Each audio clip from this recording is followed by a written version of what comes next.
విడిచి ఉండలేనంత దగ్గరైన తరువాత దూరం పెడితే ఆ గాయం, ఆ బాధ అనుభవించే వాళ్లకు మాత్రమే తెలుస్తుంది తప్ప చూసే వాళ్ళకు కాదు, గాయం చేసిన వాళ్ళకు కాదు. ఈ సమాజంలో ఎవరిని తొందరగా నమ్మకూడదు, గుడ్డిగా ప్రేమించకూడదు. నువ్వు లేకపోతే నేను ఉండలేను, నువ్వు లేకపోతే నేను బతకలేను అన్నవాళ్లే నువ్వు లేకుంటేనే నేను మనశ్శాంతిగా ఉంటాను అనే మాట అంటారు. జాగ్రత్త.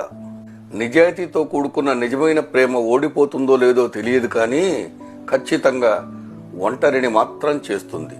గడిచిన కాలం గుర్తుండకపోవచ్చు, కానీ ఒకరి వల్ల బాధపడ్డ క్షణాలు మాత్రం గుర్తుండి గాయాలు చేస్తూనే ఉంటాయి. బలవంతపు బంధాలు అరచేతిలో ఐస్ క్రీం లాంటివి. కరిగిపోవడమే కానీ మిగిలిపోవడం అంటూ ఏమీ ఉండదు.